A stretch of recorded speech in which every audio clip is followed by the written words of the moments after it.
The history of tanks dates back to the early 20th century, when the first armored vehicles were developed in response to the demands of modern warfare.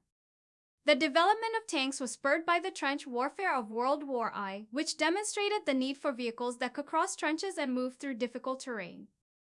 The first tanks were developed independently by the British and the French.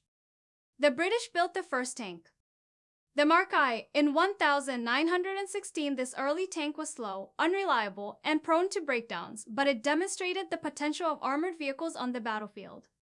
The French followed the British example and developed their own tanks, including the Schneider CA-1 and the Saint-Chamond. These early tanks were also plagued by mechanical problems and were not very effective in combat. The Germans soon began developing their own tanks, including the A-7V, which was the first German tank to see combat. The A-7V was a massive vehicle that was heavily armed and armored, but it was also slow and difficult to maneuver.